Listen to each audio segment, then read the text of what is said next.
인내하신 구세주여 찬송하도록 하겠습니다.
사도신경으로 지난 고백하겠습니다. 전능하사 천지를 만드신 하나님 아버지를 내가 믿사오며 그 외아들 우리 주 예수 그리스도를 믿사오니 이는 성령을 잉타하사 동정녀 마리아에게 나시고 본디오 빌라도에게 고난을 받으사 십자가에 못 박혀 죽으시고 장사한 지 사흘 만에 죽은 자 가운데서 다시 살아나시며 하늘에 오르사 전능하신 하나님께 앉아 계시다가 저리로서 산자와 죽은 자를 심판하러 오시리라. 성령을 믿사오며 거룩한 공예와 서로가 서로 교통하는 것과 죄를 사하여 주시는 것과 몸이 다시 사는 것과 영원히 사는 것을 믿사옵나이다. 아멘. 찬송가 43장 즐겁게 안식하느라 1절만 부르겠습니다.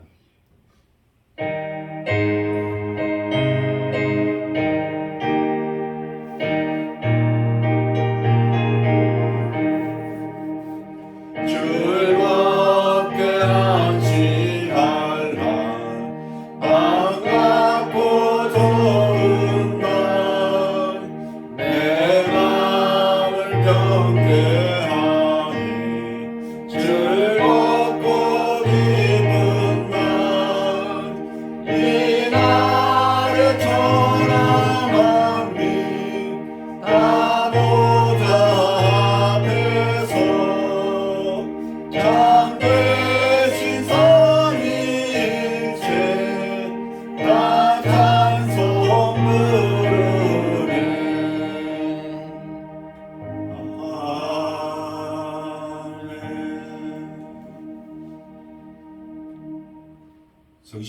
시편 17편 저와 여러분들이 기도하도록 하겠습니다. 여호와여 의의 호소를 들으소서. 나의 울부짖음에 주의하소서. 거짓되지 아니한 입술에서 나오는 나의 기도의 길을 주옵소서. 주께서 나를 판단하시며 주의 눈으로 공평함을 살피소서. 주께서 내 마음을 시험하시고 밤에 내게 나를 감찰하셨으나 흠을 찾지 못하셨사오니 내가 결심하고 입으로 범죄하지 아니하리라. 사람의 행사로 놀라면 나의 주의 입술이 말씀에 따라 스스로 선다. 포악한 자의 길을 가지 아니하였사오며 나의 걸음이 주의 길을 인정하지 아니하리라. 하나님이여 내게 응답하시겠으므로 내가 불렀사오니 내 입술로 내 말을 들으소서. 주께 피하는 자들을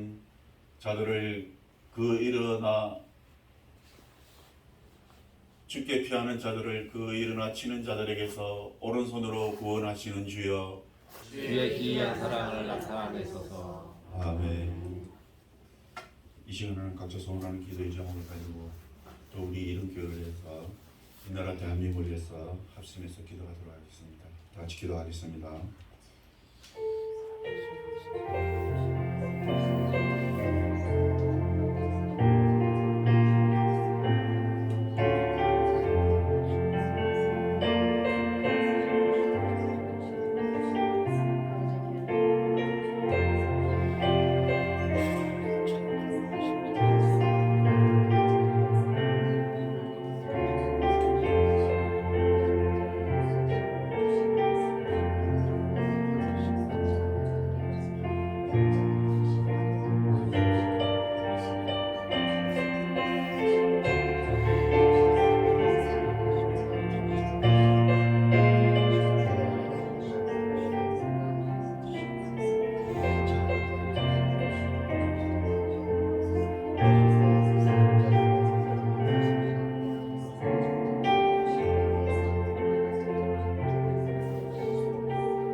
사랑의 하나님 감사합니다.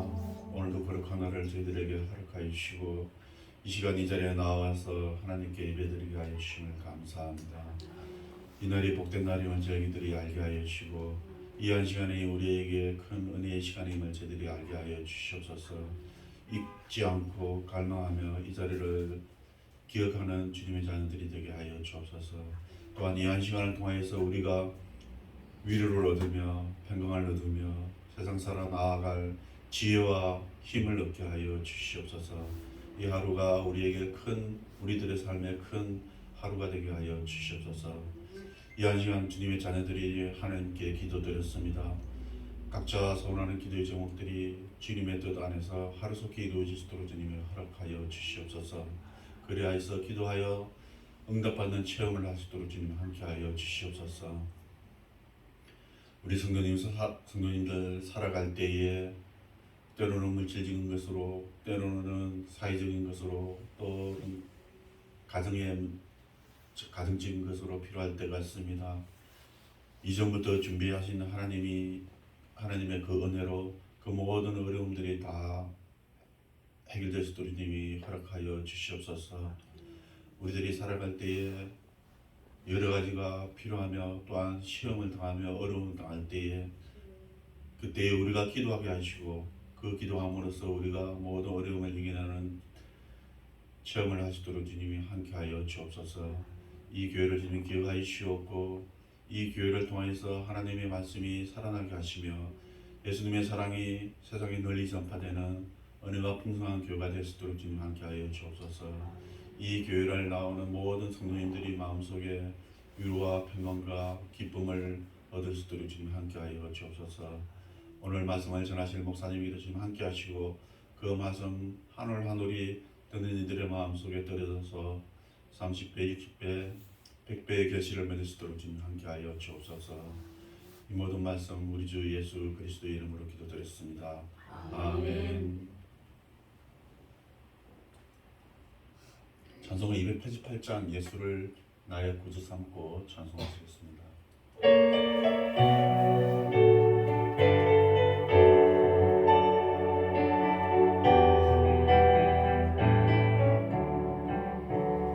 예수를 나의 구주 삼고 성령과 피로써 거듭나니 이 세상에서 내 영혼이 하늘의 영광 누리도다. 이것이 나의 반응이요 이것이 나의 찬송일세. 나 사는 동안 끊임없이 구주를 찬송하리로다.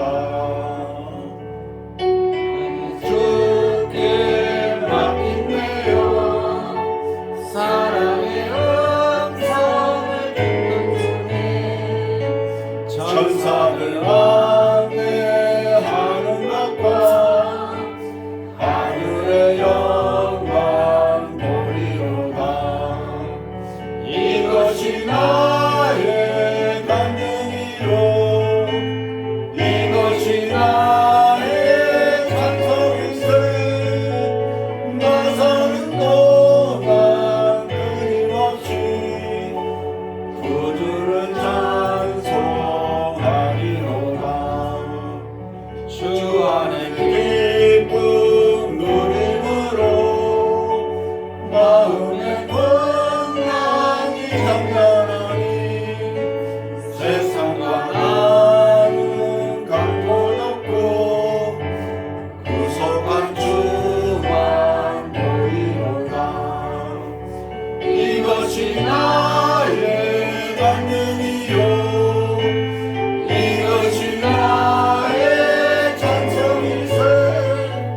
나 사는 동안 끊임없이 구주를 찬송하리로다.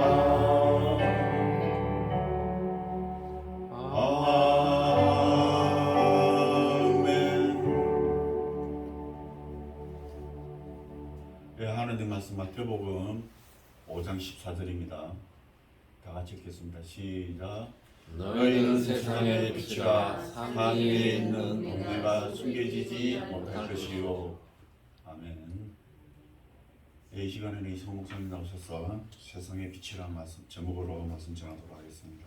많은 은혜 받으시기 바랍니다. 아멘.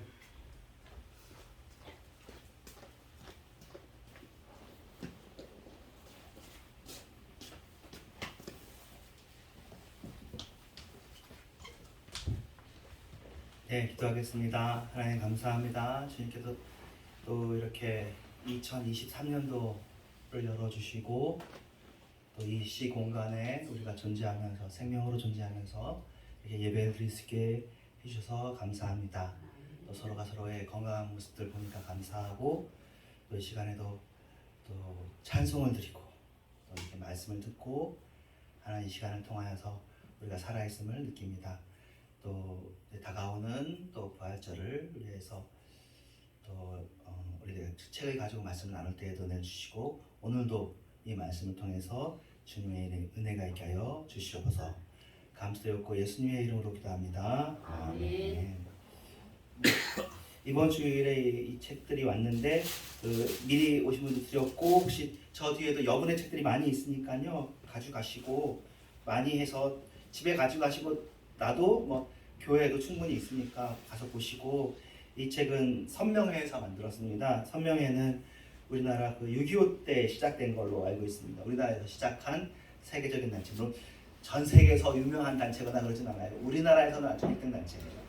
그 1, 2, 3, 4등이 있는데 그 중에 1등에 해당하는 단체고요.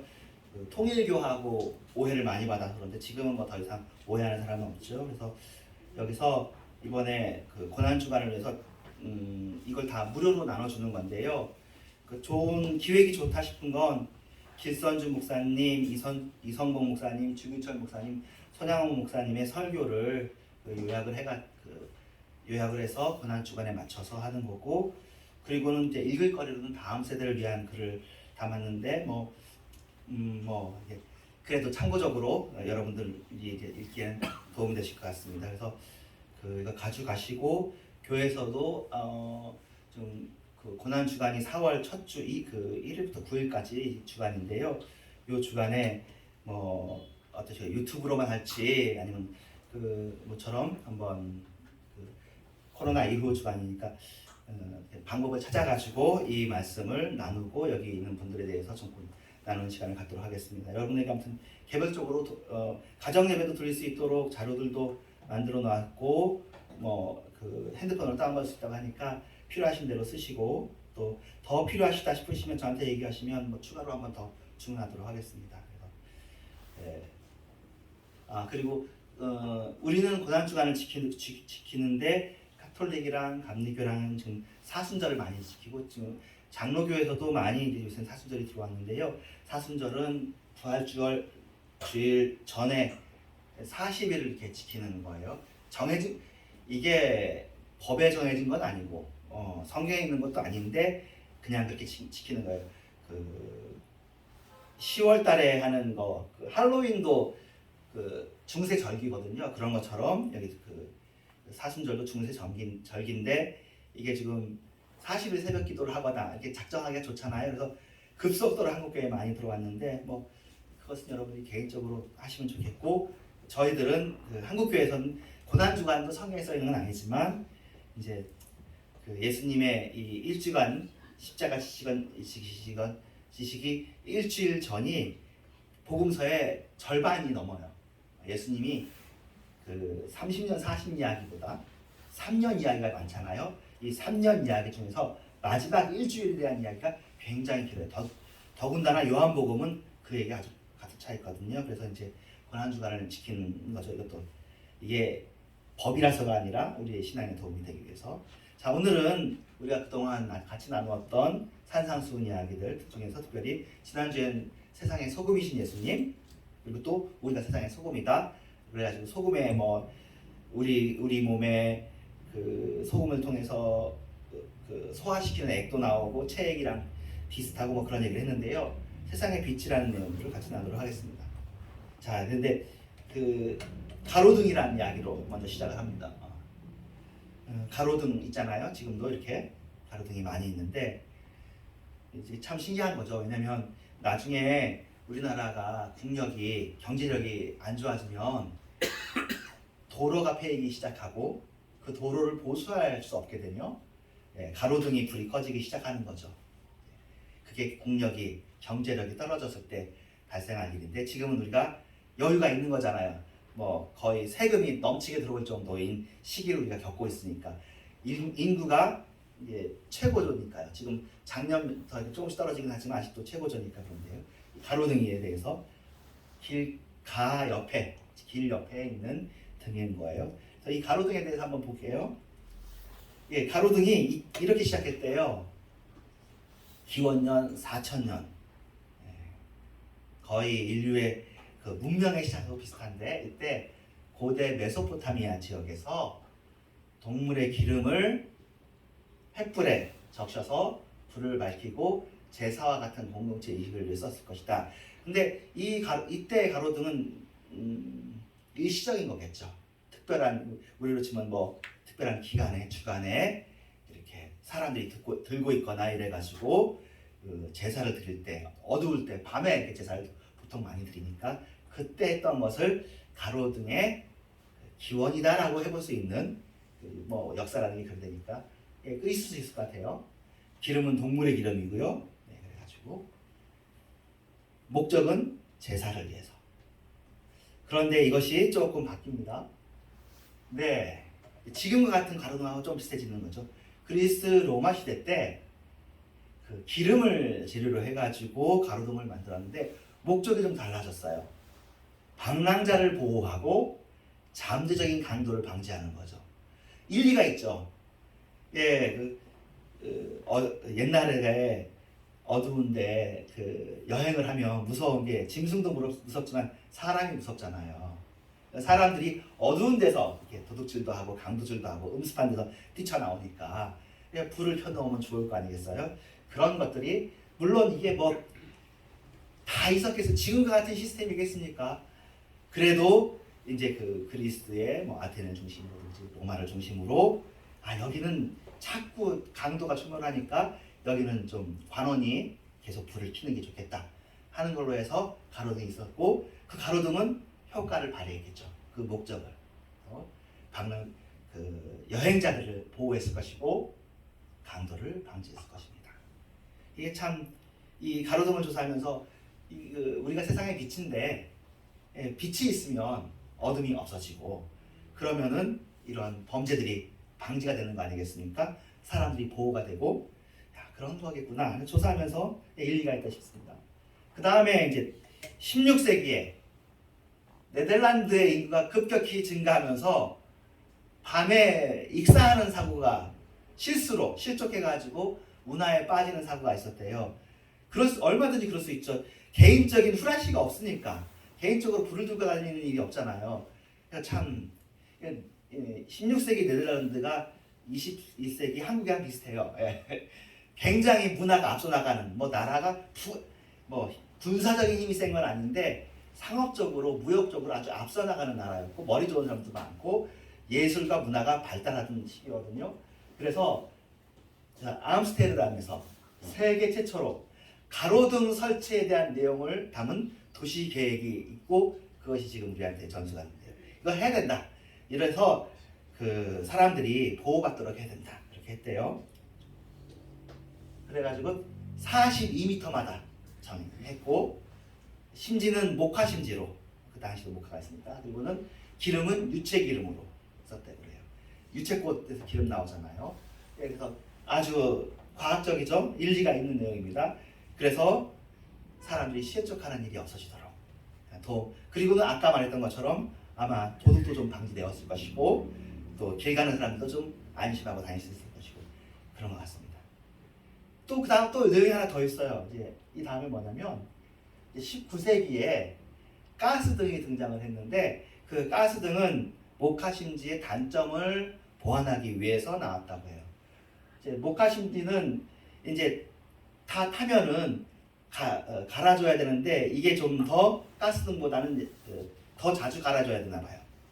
그리고는 여기에 유채 기름 묻혀가지고 해봤자 그냥 반딧불 정도의 밝기 그래도 이제 감사하지만 근데 가스를 하니까 가스 기름을 하니까 이제 충분하게 밝기가 좋아지는 거예요.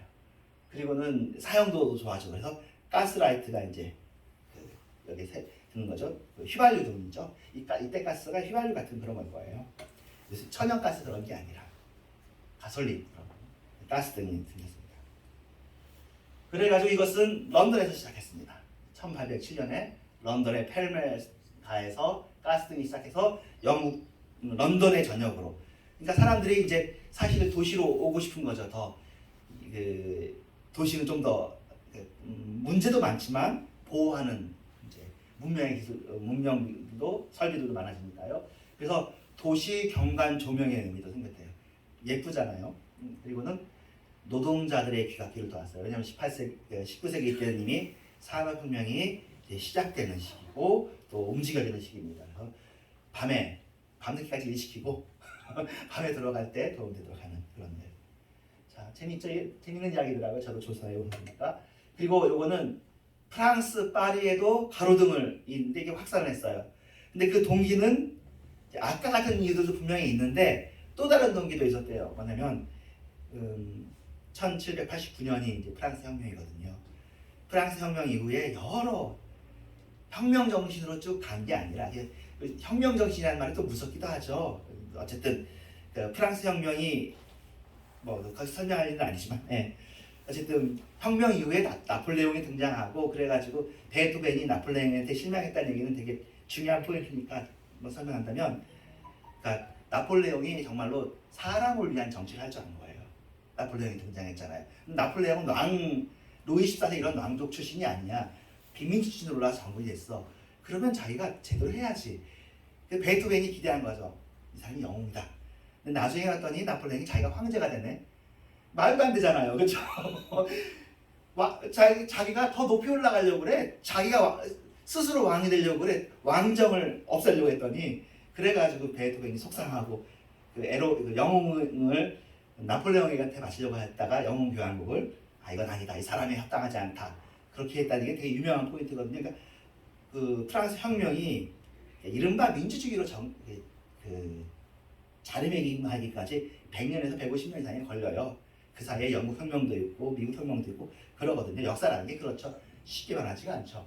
어쨌든 프랑스 혁명 이후에 왕정 있고 그러는데 이럴 때 이제 겁나는 거예요. 사람들이 이른바 시위거든요. 시위로 인해서 그냥 밀어닥쳐가지고 왕비도 죽이고 왕도 쫓아다니고 막 바스티유 감옥을 막 풀어 문 열고 막 그렇게 한 거였으니까 시위와 소요가 겁난단 말이에요. 그러니까 사람들 만나는 게 싫어. 그래가지고 밤이 되면은 사람들이 은밀히 만나가지고 폐합을 할까봐 집회와 시위의 자유를 보장하지 않으려고 가로등을 켰대요. 있을 수 있겠죠. 있을 수 있는 일이고. 그래서 이게 랜턴 스매싱이라고 이제 속상한 거야. 저 가로등을 보면 이거는 그 통치의 상징인 거예요. 그래가지고 깨버려. 막 깨면 사람들이 좋아하고 그랬대요. 좋은 일은 아니지만 가로등이 빛이고 되게 좋은 일이고 하지만 이 빛을 가지고 나쁘게 사용하면 얼마든지 나쁘게도 사용할 수 있는 거죠. 독재와 통치를 위해서. 자, 그렇습니다. 그 다음에 가로등이 이제 확산되기 시작합니다. 확산되니까 이제 그 영국은 나중에 이 가로등은 결국에는 우리가 아는 것처럼 에디슨의 전구의 발견에 의해서 전구를 발견이 아니죠. 발명을 한 거죠. 발명을 해가지고 전기 선도 연결하고 해가지고 이제 전 세계적으로도 이게 시작되어지는 건데 야간 근무제에 도움이 됐고요.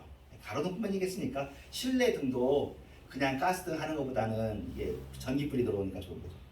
그 다음에 범죄 발생률도 전 세계적으로 감소하기 시작합니다. 그리고 야간에도 상점에서 물건도 구입이 가능하고요. 도시가 보다 안전한 곳이 되어지는데 그런 효과가 있죠.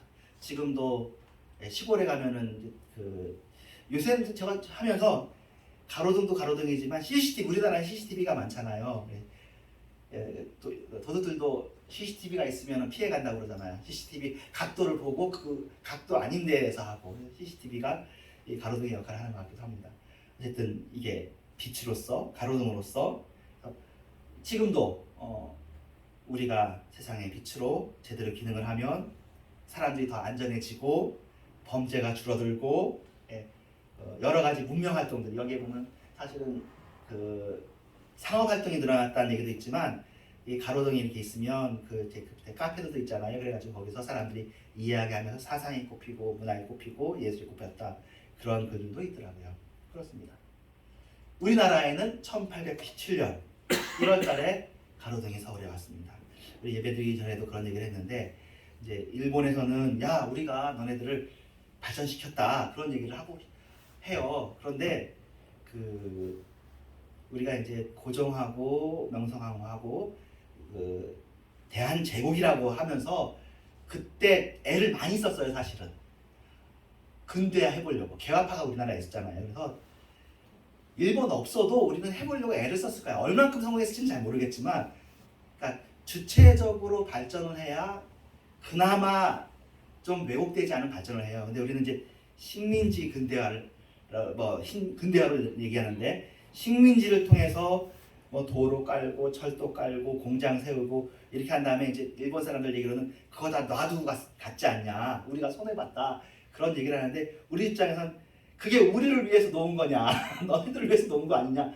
얼마든지 그런 말이 되는 거죠. 이런 이야기는 차치하고 자 1897년에 서울 종로에 석유 가로등이 이제 세워졌고요. 그때 사람들이 되게 놀랐대요. 얼마나 놀랐냐면은 개벽 이래 가장 신기한 빛이라고. 당연히 그랬겠죠. 얼마나 신기했겠어요. 이게 호롱불은 봤지. 근데 저런 빛이 다 있나. 그래서 아까 얘기했던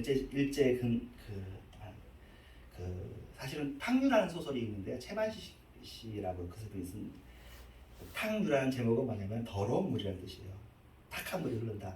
거기에 보면 1920년대, 30년대 서울에 살고 있는 사람들이 지금 현재 이제 우리가 알고 있는 친일파 같은 똑같은 말을 하는 거죠. 야, 왜냐면 조선 깽깽이.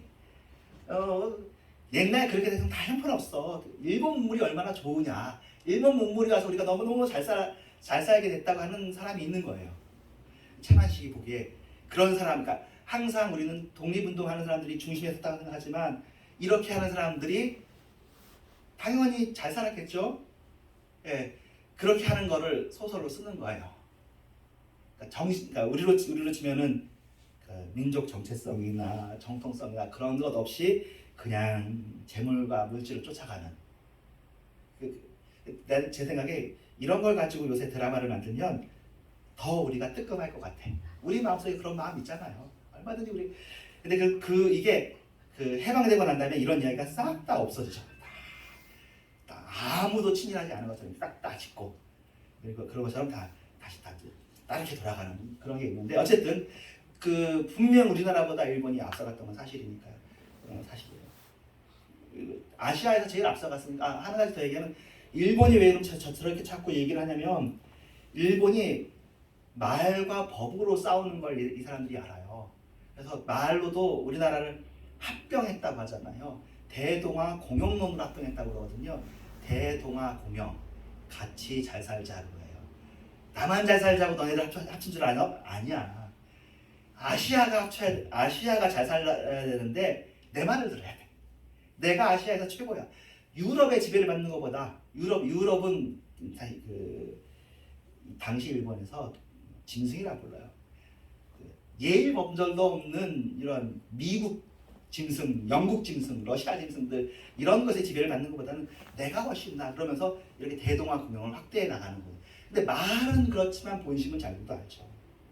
그러니까 한일 합방도 이 한일 합방이 우리가 싸워서 뺏긴 게 아니라 서로 조약으로 했잖아요. 근데 조약으로 할 때 감사하게도 보면은 고종 황제도 나 이거 안 한다고 계속 얘기를 해요. 그렇기 때문에 명성황후도 죽인 거고 거기 대통령 우리로 치면 직인이 안 찍혀 있는 거거든요. 그리고 난 다음에도 끝까지 우리로 치면 내용 증명을 보내는 거죠. 만국 박람회 할 때 그거 우리가 한 거 아니야. 엉뚱하게 내 밑에 그 당시 이완용이 사실 국무총리였는데 국무총리가 발표를 한 거거든요. 그래서 그 사람이 을사오적이죠. 을사오적. 내 의지가 없이 내가 왜 그걸 하겠어? 그래가지고 이렇게 보냈는데 일본이 얘기하는 거예요. 아 조선은 아직 발달도상국에 있어서 외교권을 우리가 대신 행사해 주려고 해. 그 외교권을 대신 행사해 준 사람이 이등만문이에요. 그러니까 국제적으로 대표를 자기가 하겠다는 거야. 그러니까 만국박람회 열사를 보내니까 문을 닫고 안 보내주죠. 그래서 이순 열사가 할복도 하고 그러죠. 그러니까 열심히 최선을 다해서 열심히 해준 결과가 있으니까 우리가 이렇게 기가 안 죽고 자존심을 쌓고 그래가지고 해방됐을 때 쭉 이렇게 올라간 거죠. 네. 어쨌든 문명적으로는 일본이 앞섰지만 그렇다고 해서 이렇게 하는 게 점령하고 제국주의하는 게 옳지 않죠. 지금은 전 세계적으로 제국주의에 대해서는 옳지 않았다라는 것들이 반성이 다 일어났습니다. 임페리얼리즘이라고 하는데요. 한때는 임페리얼, 제국이라는 말이 굉장히 좋은 말이었어요. 제국 호텔이 지금도 동해에 있습니다. 제국 임페리얼. 왕 위에거든요. 왕은 각 나라를 다스리지만 황제는 뭐예요? 황제는 여러 나라를 다스리는. 그래서 모든 나라들이 황제국이 되고 싶어 했던 거죠. 그리고 우리나라도 제국이라는 황제라는 단어를 쓴 거고. 근데 지금 와서 보면은 모든 나라는 각각 어떤 나라도 어떤 나라보다 위에 서지 않는 걸로 이렇게 되어 있습니다. 그리고 이것은 사실은 우리들 제국뿐만이 아니라 개인에게도 적용이 돼서 사람 위에 사람 없고 사람 밑에 사람이 없는 거예요. 이게 인권이고 민주주의고 그렇습니다. 그리고 이게 기독교예요. 어쨌든 여기서 잠깐 이야기가 좀 샜는데요. 자, 그래서 아주 좋아하기도 하면서 또 어떤 분은 그 빛을 보고 달아나는 사람도 있었어요. 요 관련한 얘기는 기차가 들어왔을 때도 이야기했어요. 철망 신기하잖아요. 철도가 낮이고 기차가 막 들어오니까 사람들이 굉장히 무서워하고 신기해하고.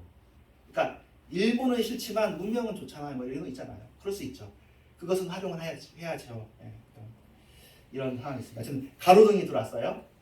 그래가지고 1900년 4월 종로네 거리에 전차 정거장과 내표소 주소를 밝히기 위해서 3개의 가로등. 예, 이 전차도 일제가 만든 게 아니에요. 그 고종이 만들었어요. 애는 많이 썼어요. 그리고 사실 이때 거 자료를 보면 이 당시 경성이 동경보다 더 좋은 걸 들어왔어요. 왜냐면 더 브랜뉴를 가져가거든요. 신제품을. 그래서 애는 썼는데 안 되는 거죠. 힘이 없고 그리고 군사력이 안 됐어요. 여러분도 아시다시피 그 조선 말기 때 동학혁명을 빌미로 해서 일본군이 들어오거든요. 그렇다고 해서 사실은 슬픈 일이죠. 동학혁명이 성공한다고 해서 일본이 안 들어오는 것도 아니야. 동학군이 이겨서 그럼 나라가 되면 그게 나라가 되나? 근데 이 조선 정부에서는 동학혁명이 싫은 거죠. 동학혁명을 없애야 돼. 그래서 두 나라를 군대를 데려오는데 청나라 군대 데려오고 일본 군대 데려오고 하는데 이 싸움에서 또 일본이 이겼어. 그리고 나중에는 일본으로서는 우리나라를 점령하려고 굉장히 노력을 많이 하거든요. 미국이랑은 가스라테프트 밀양 맺고 영국이랑은 거문도에서 조약 맺고 청나라는 그냥 안 되니까 싸우고 청일전쟁에서 이기고 러일전쟁에서 이기고 지금 생각하면 대단한 일이죠. 우리나라는 러한 전쟁을 할 마음이 없잖아요.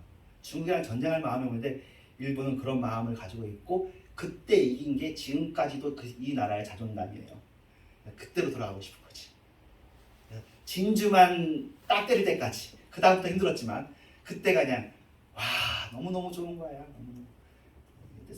사람을 다스리고 점령하면 행복한 건 있죠. 자기가 왕이니까. 그런데 그게 기독교적인 것도 아니고 옳은 것도 아니에요. 그 빚도 아니고요. 자, 이래서 조선시대 말기에 애를 써봤습니다만 안 됐습니다. 다행히 지금 다시 기회를 찾아서 우리나라가 독립해서 너무 감사한 일이고요. 자, 2008년 서울에만 12만 개의 가로등이 설치되어 있어서 사실 가로등이 없다고 생각하면 아주 다른 세상이죠. Take it for granted라는 영어가 있는데 이런 건 당연한 건 아니에요. 당연하게 생각할 일이 아닌 거죠. 지금 들어온 전기도 그렇고 가로등도 그렇고 당연한 일은 아니죠. 감사한 일인 거죠.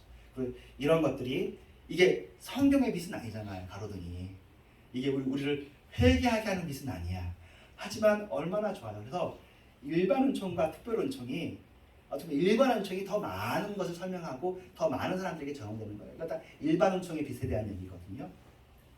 근데 특별 은총은 이제 이것으로도 설명되지 않는 구원에 대한 것, 예수에 대한 것이 특별 은총이죠. 그러니까 과학은 일반 은총이고 복음은 특별 은총이고 그런 의미죠. 지금 이제는 특별 은총의 빛을 인공 조명도 너무 감사한데 자연계의 빛, 태양도 너무 감사하죠. 근데 영혼의 빛, 우리가 예수님이 있는 게 너무 감사하고 그리고 또 재미있는 게 이게 지금 예수님이 2000년 전에 오셨잖아요. 2000년 전에 오셔서 이렇게 말씀을 이렇게 신약 교회가 성립되어지고 이러면서 문명이 좀 더 발전된 것도 분명히 있는 것 같아요. 정말로 인권이나 민주주의나 여권의 신장이나 아이들을 또 약한 자들에 대한 이런 것들이 그 교회 안에만 있는 것이 아니라 지금은 세상 사람들도 그것이 옳은 걸 알잖아요. 억울하게 하는 것이 옳지 않고 사람들의 신원을 풀어주는 것이 옳고 뭐 모든 드라마에서 그것을 다 이야기하고 영화에서 물론 이 세상이 그렇지 않다는 걸 우리가 알아요. 이 세상에 옳은 일만 일어나는 게 아니야. 억울한 일들이 많고 악한 사람이 득세하는 일이 많은 세상이라는 걸 우리가 알아요. 하지만 뭐 어떻게 대해야 되는지 무엇이 바람직한 것인지에 대한 생각들은 영혼의 빛으로부터 오는 거예요. 우리가 동물이 안 되고 그런 거예요.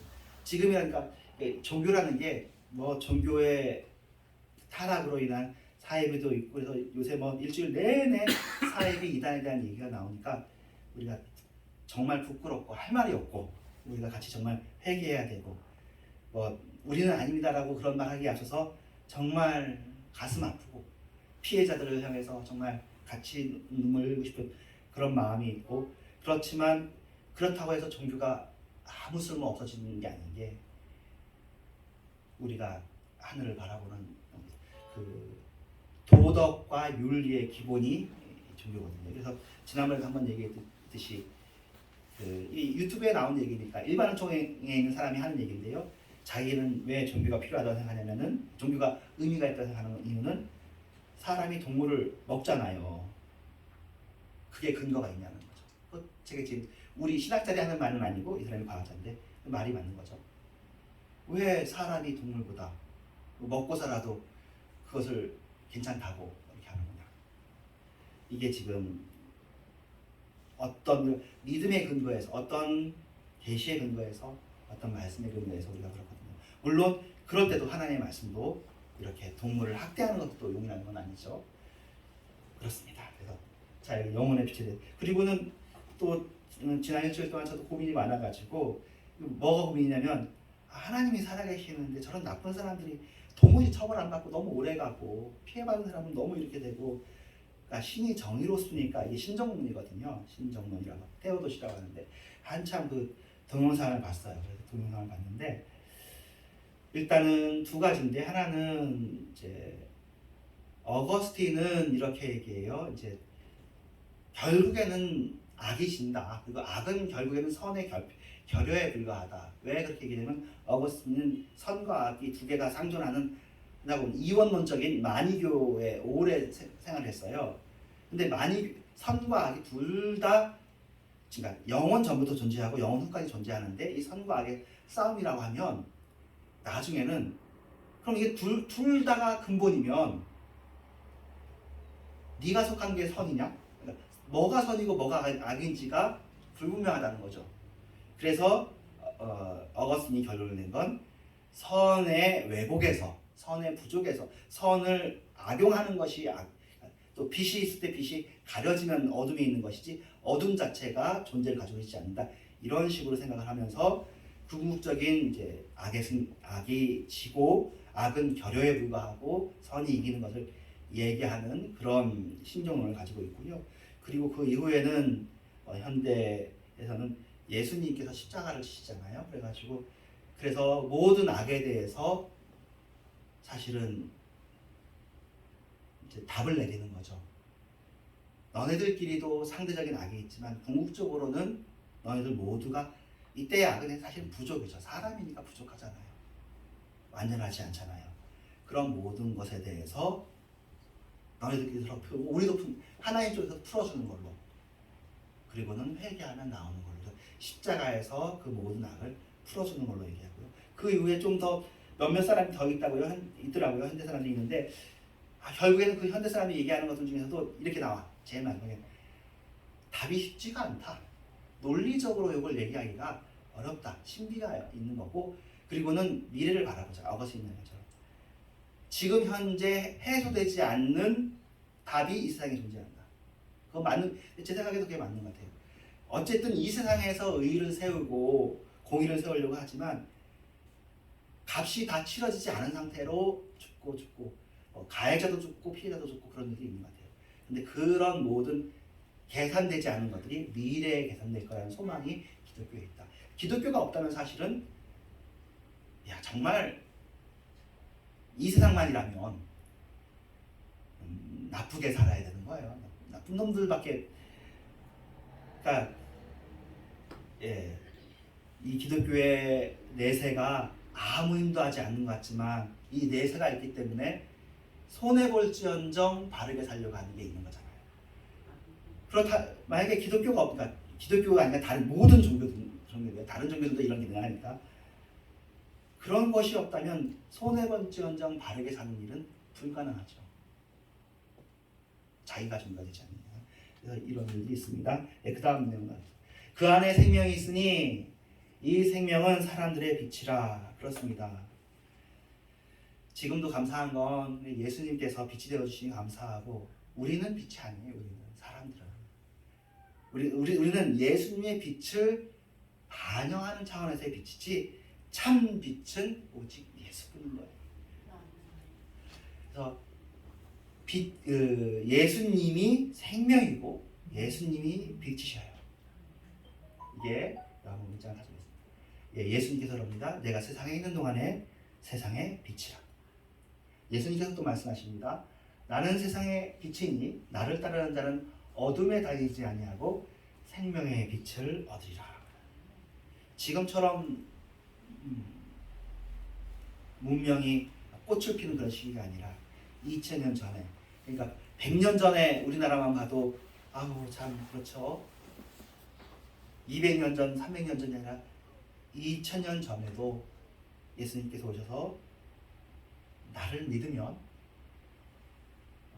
나를 따르면, 예수님을 따르면 어둠이 아니고 생명의 빛으로, 생명이 또 비친 것으로 그렇게 간다고 합니다. 그분들이 마음속에 서운함이 없는 거죠. 우리도 어떤 마음으로는 우리가 이 시대에 이렇게 풍요하게 누리고 사는 것보다 어떤 면에서는 예수님 시대에 살았으면 얼마나 좋을까 하는 생각도 이런 거죠. 우리가 이 세상에 누리는 건 좋은 일이에요. 일반적으로 누리는 것도 나쁘다고 할 수 없어요. 다 좋은 일이에요. 하지만 예수님과 같이 살아도 얼마나 좋겠느냐. 근데 다시 예수님께서 그 얘기를 하셨어요. 예수님 당시에 사는 사람이나 지금 우리들에 대해서 나를 보지 않고 믿는 자가 더 복되다고 얘기하셨으니까 지금 여러분이 예수님 믿는 것도 굉장히 복된 일이에요. 나는 빛으로 세상에 왔는데 나를 믿는 자로 어둠에 거하지 않게 하려 함이라. 예수님이 참 빛이에요. 아까 가로등이라고 하면은 가로등 중에 가로등이에요. 태양 중에 태양이고, 뭐 지금 요것들을 잘못 사용해서 북한에서는 누가 다른 엉뚱한 사람이 예수님을 대체해서 태양절이라고 자기 생각을 얘기하고 그렇지만 예수님이 태양보다 더 큰 태양. 그래서 그 요한계시록에 보면 거기는 해도 없고 달도 없고 그런 얘기를 해요. 실제로 해가 없고 달도 없다는 얘기겠어요? 예수님이 더 근본적인 빛이라는 얘기를 하는 거죠. 근데 이것에 대해서는 물리학도 얘기하는 거죠. 우리는 해와 달이 전 우주의 중심인 줄 알았잖아요. 근데 우주가 생각보다 넓고 그 많은 우주 중에 태양빛이 일부 그냥 부분적인 빛에 불과하더라고요. 그렇죠? 그런 그 태양보다 훨씬 더 큰 태양도 있고 그런데 그런 것들을 다 포함해서, 그러니까 우주를 막 바라보면요, 이렇게 바라보면 어쩌면 이런 생각이 드는 거죠. 무슨 기독교? 이건 예수님은 우리 땅에 예수님도 사람인데, 그렇죠? 이게 기독교가 사실이 아니고 우주는 끝도 없이 있고 우주는 저절로 있었고 저절로 망할 거고 태양도 망할 거고 지구도 망할 거고 우리도 망할 거고, 이게 과학주의죠. 우주가 왜 있는지는 모르고 왜 존재하는지도 모르고 어디로 가는지도 모르고, 그것도 예수님이 있어야, 그러니까 여기는 과학 얘기인 거야. 여기는 이것에 대한 얘기는 과학으로 하는 말에 대해서 좀 여기에 의미를 부여하는 것, 방향을 부여하는 것은 이거밖에 없어요. 이거랑 이것이 서로 싸우질 않아요. 옛날에는 이 성경 말씀을 가지고 태양이 지구를 중심으로 도는 거야 라고 했다가 해석을 잘못해가지고 과학이랑 싸웠지만 지금은 과학이랑 싸울 필요 없어요. 과학이 설명하지 않는, 과학이 설명할 수 없는 부분에 대한 설명이 우리의 설명이에요. 우주가 넓으면 넓을수록 이 말이 더 의미가 있는 거예요. 태양계만이 아니라 이렇게 우주가 넓은데 그 우주를 만든 존재가 사람이 되어서 여기 왔고 이 우주의 종말 이후를 이야기해 준다는 것은 정말 너무 신기한 일이죠. 그러니까 이건 정말 믿어야 되는 일인 거죠. 지금까지 우리가 믿어왔고 믿은 사람을 통해서 아무튼 기독교가 들어선 이후에, 그전에도 물론 운명이 발전했지만 굉장히 여기를 발견해서 우주에 대해서 스스로 반성할 수 있는 존재로 우주선도 보내고 그렇게 하고 있습니다. 그래서 여러분이 기독교를 믿는다는 일이 굉장히 신기한 일인 거예요. 그렇다고 그러니까 근데 왜 신기한 게 가능하다고 생각하냐면 우리의 영혼이 커요. 만약에 이 세상에서 그 과학주의적으로 이렇게, 이것도 가설이에요. 말로 하면은 다 안 되는데 우주의 먼지에서 이성이 생겼는데 이렇게 좋은 이성이 생길 리가 없다 생각하는 거죠, 우리는.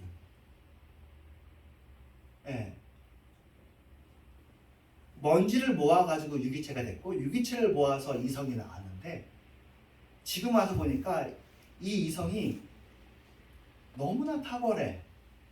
그러니까 창세기에 나온 것처럼 정말로 신이 부어주신 것처럼 우리 몸보다도 영혼이 더 이 몸하고 영혼의 차이에서 영혼이 훨씬 귀하다고 올해 저희 주식이다. 영혼이 평안하다. 이 이야기는 아주 오래전부터 나왔어요. 이상하다. 우리의 몸은 왜 늙지? 우리의 몸은 왜 병에 연약하지? 내 영혼은 그렇지 않은데. 굉장히 신기한 일이죠. 어쨌든 그래서 우리의 영혼을 밝히려면은 예수님이 필요합니다. 어두운데 빛이 비치라 말씀하셨던 그 하나님께서 예수 그리스도의 얼굴에 있는 하나님의 영광을 아는 빛을 우리 마음에 비추셨느냐. 하나님의 영광을 아는 빛. 그러니까 예수님은 하나님을 신실하게 믿으신 분이죠. 예수님은 그 믿음을 위해서 그러니까 십자가에 졌다는 얘기는 믿음을 위해서 목숨을 버리신 거죠. 흔들리지 않고. 물론 예수님도 삶이 인생 생명을 좋아하니까 겟세마네에서 주님 이 잔을 나에게서 하실 수 있으면 넘겨주십시오라고 할 정도로 죽음이라는 것이 물론 죽음이 악인데 이 죽음이 현존이 나중에 없어질 것을 위해서 예수님의 십자가를 지는데도 그것이 너무 힘들었던 거죠. 그렇지만 그 겟세마네 기도를 통해서 그걸 다 극복하고 십자가에 있을 때 사람들이 얘기하는 게 그러잖아요. 너가 메시아라면 십자가에서 내려와라. 내려오면 우리가 믿어줄게. 내려오면 황제 삼아줄게. 왕 삼아줄게. 그래서 우리 로마한테 반대했죠. 그거예요. 너 능력도 많잖아. 너의 능력으로 사람들 다 이끌어서 왕이 되어주면 우리가 기꺼이 너를 위해 충성해 줄게. 왜 십자가를 지냐? 십자가를 지면서 어떻게 메시아라고 할 수 있느냐라는 게 그 십자가 밑에 서 있는 사람들의 이야기예요. 십자가에서 내려와라. 그럼 믿어줄게. 근데 예수님께서 십자가에서 끝까지 안 내려오시죠. 그리고는 주 뜻대로 이루어지이다 하시면서 다 이루었다 하시고 죽으신 거죠. 사실은 일생인데 죽으면 끝인데 죽으면 바로 부활도 아니고 한 사흘 정도 사흘이지만 짧은 사흘이죠. 오후에서부터 새벽이니까 그걸 다 겪으시고 다시 부활하셔서 새로운 생명, 부활 생명을 우리를 위해서 전 인류를 위해서 이게 우리와 전 인류뿐이겠어요? 전 우주를 위해서 전 우주의 다 쓰임새가 어떤지 다 모르지만 전 우주를 위해서 새로운 요소를 자연적인 생명이 아니라 영원한 생명을 도입해 주신 게 예수님이 하신 일입니다. 그래서 우리들은 일반적으로 부정적이기가 쉬워요. 왜냐하면 우리가 좌절과 실패를 겪으니까. 또 운명적이기가 쉬워요. 감사하기보다는 불평과 원망하는 게 우리의 마음에 있어요. 그런데 그 내면에 그래도 예수님을 믿고 복음적으로 살면 좀 밝고 희망찬 삶을 살게 되죠. 이것은 일반 은총적으로도 그렇고 특별 은총적으로도 그래요. 네. 특별 은총적으로 밝고 희망찬 게 있으면 일반 은총적으로도 밝고 희망적으로 사시게 되죠. 이게 지금 빛이라는 게 이렇게요. 파동이에요.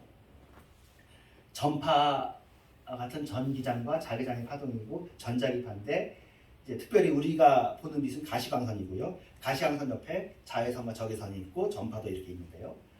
이것들이 이 중에 특별히 적외선이 그 물체에 닿으면 물체를 이렇게 분자를 움직이는 거예요. 여기 써 있는 것처럼 물체의 분자를 떨리게 해서 온도를 올리게 해요.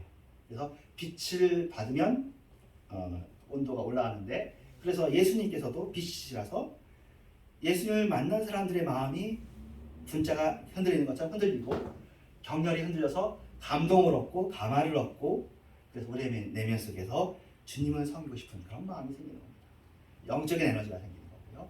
그래서 잠들었던 영혼이 깨어나는 것이죠. 그러니까 이런 것이 아니고 그냥 남들이 믿으니까 믿는 것 또는 예수 믿으면 잘 되니까 믿는 거 가지고는 이거는 이제 겉으로만 믿는 거죠. 진짜 그런 의미에서 인격적으로 예수님을 만나라는 게 인격적으로 예수님한테 감화 감동을 받아야 된다는 얘기를 하는 게 이런 부분입니다. 그리고 설교에서는 사실은 이건 설교자의 잘못이죠. 그렇게 제가 여러분에게 그런 기회를 잘못 줬다면 제가 더 잘해야 되는 거죠. 여러분도 더 설교 말씀을 통해서 예수님을 만나야 되는 거죠. 예배를 통해서 예수님을 만나야 돼요. 찬송을 통해서 또 기도를 통해서 하나님을 만나는 게 하나님을 만나야 근본적인 변화가 있는 겁니다. 다른 것으로는 근본적인 변화가 있지 않습니다. 그래서 죽은 자 같은 영혼들이 예수님을 통해서 죽음의 세력을 이기고 부활하게 돼요. 나는 부활이고 생명이니 나를 믿는 자는 죽어도 살겠고 살아서 믿는 자는 영원히 죽지 아니하리라. 우리의 죽은 마음도 살려주십니다. 이와 같이 너희 빛이 사람 앞에 비치나요? 그들로 너희 착한 행실을 보고 하늘에 계신 너희 아버지께 영광을 돌리게 하라. 이것은 뭐냐면 착한 행실이 무슨 특별한 정적인 힘이 있을 수도 있고 그렇지만 이 착한 은총을 통해서 사실 누가 드러나면 되냐면 그 아가페라는 얘기하는 거죠. 내가 착한 행실을 겉으로 하는 착한 행실도 있잖아요. 근데 내가 드러내는 것이 아니라 주님이 드러나기를 원해요 하는 그런 온유하고 겸손한 착한 행실은 실패가 없이 그 사람에게 감동을 준다는 거죠. 그리고 그 감동을 우리가 눈으로 확인할 필요도 없어. 왜냐면 그 일은 영적으로 이루어지는 눈으로 보이지 않게 이루어지는 일이니까. 그런데 이 일이 일반적으로도 당연히 그렇게 되지 않겠어요? 예수 믿는 사람들이 여기 보는 것처럼 착한 행실을 보면 진짜 감동적인 착한 행실을 보면 반응을 하고 아 과연 하나님을 믿는 사람들은 다르구나 라고 해서 하나님께 영광을 돌리시게 되겠죠. 근본적인 의미에서요. 그래서 우리의 신앙생활은 하나님 사랑과 이웃 사랑인데 하나님 사랑은 아주 중요하고요. 그 우리가 세상의 빛이라고 해서 우리 자체가 빛이 있는 게 아니라 세상에 비친 예수님께서 우리를 통해서 반사되는 거잖아요. 그래서 하나님을 사랑함으로 말미암아 하나님을 예수님 굳게 붙잡으므로 말미암아 그 사랑으로 착한 행실을 할 수 있는 거예요. 그것이 없이 하는 착한 행실은 이제 바리새인이나 서기관이 했던 위선이 되는 거죠. 하나님을 사랑하는 신실한 마음에서 잘 섬기는 것은 아주 중요해요. 우리가 이번에 이단 같은 것도 봤지만 그 하나님 자리에 어떤 사람이 들어가면 굉장히 너무 위험한 거예요. 그것을 조장하는 것도 아주 나쁜 일인 겁니다. 하나님은 하나님이신 거예요. 그래서 이 얘기는 이런 거죠. 사람들이 우리가 하나님 잘 믿는다고 해서 감동하겠냐. 그건 너네들의 일이니까. 사람들에게 영향을 미치는 건 사람들을 향한 우리의 선한 말, 따뜻한 말, 선한 행실이 아니겠느냐. 그것은 그들에게 유익되려고 하는 것이 아니라 하나님을 사랑하는 예로 우리가 하는 것인데 그리고 그들에게 그들도 우리와처럼 하나님을 아는 행복이 있기를 원하는 마음에서 하지만 그들이 안 받으면 우리가 억지로 하면 안 됩니다. 하나님도 억지로 하지 않아요. 그 누구의 자유의지나 그 누구의 주권도 하나님이 억지로 문을 열지 않습니다. 하나님은 어떻게 해서 문을 두드린다고 그러잖아요. 문을 부시지 않는다고요. 두드린다는 얘기는 자유의지를 존중해 준다는 얘기예요. 여러분들도 다 그렇게 하셨고요. 그러니까 굉장히 성숙한 나라죠. 주권과 자유의지를 존중하는 그런 나라예요. 그런데 우리의 착한 행실과 통해서 드러난 예수님은 그들에게 따뜻한 온기가 되어서 그들이 스스로 문을 열 수 있게 하는 계기가 되는 것이죠. 우리는 참으로 세상의 빛인데 예수님의 빛입니다. 그 빛은 자연의 빛이 아니고 착한 행실을 통해서 나온 그 착한 행실도 예수님을 사랑하는 데서 나오는 그런 영적인 빛입니다. 그래서 우리가 이런 착한 행실로 감동을 줄 수 있기를 기도합니다. 기도하겠습니다. 하나님 감사합니다. 주님 사랑합니다. 우리가 오늘도 예수님이 빛이시고 우리가 빛이신 것을 가르등의 얘기를 통해서 살펴보았고 또 이렇게 나누어 보았습니다. 주님 하나님이 얼마나 훌륭하시고 우리가 하나님을 믿는 일이 얼마나 귀한 일인지를 이게 또 결국엔 신정론 할 때도 약간 신비로 넘어가는 것처럼 이게 약간 억지로 되지 않는 그러니까 만약에 이게 논리로 되는 일이었으면 제일 머리 좋은 사람이 예수를 믿어야 되는 거고 머리가 나쁘면 예수를 못 믿을 텐데 이게 머리로만 되는 게 아닌 마음으로 되는 약간 뛰어넘어야 되는 분들도 있습니다.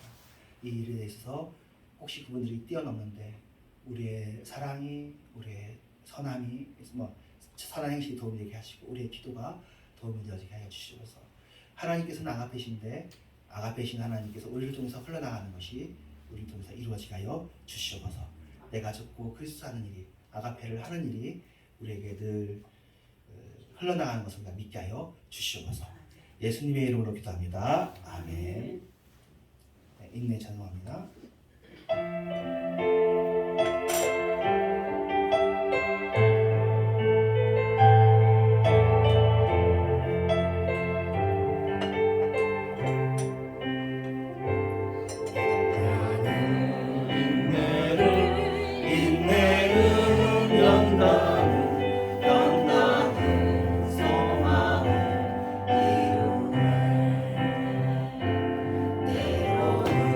삶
주셔서 은혜 받으셨으면 좋겠고 헌금을서 기도하겠습니다.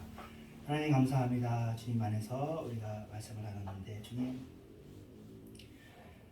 우리 안에서 역사하여 주셔서 우리의 기도가 참 기도가 되게 하시고 주님께서 우리에게 역사하기 원하는 마음이 참 마음이 되게 하셔서 주님께서 역사하여 주시기를 간절히 원합니다. 또 우리의 재물을 통하여서도 주님께서 귀한 일들을 이루어 주시고 우리가 가짜 빛이 아니라 참 빛으로서 하늘에서 온 불로서 또 그것이 자꾸 우리가 의심하지 않고 그 확신과 그 정체성 속에서 평안함과 안식이 지금까지도 있었던 것처럼 늘 있게 하여 주시옵소서. 아가페로 하는 사람은 아가페로 사는 걸로 내가 할 수 있는 게 아니고 주님이 하시는 것이기 때문에 내가 주님께 마음을 드리기만 하면 주님은 늘 역사하신다는 그 평안함 속에서 하게 하여 주시옵소서. 예수님의 이름으로 기도합니다. 아멘. 마지막 찬양하고 축원합니다.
때가 찬 지금은 교회만을 열리신 예수 그리스도의 은혜와 하나님의 사랑과 성령님의 역사하심이 주님을 변함없이 사랑하는 모든 신령들 위해 이런 교회 위에 이제부터 영원토록 함께 계실지어다. 아멘.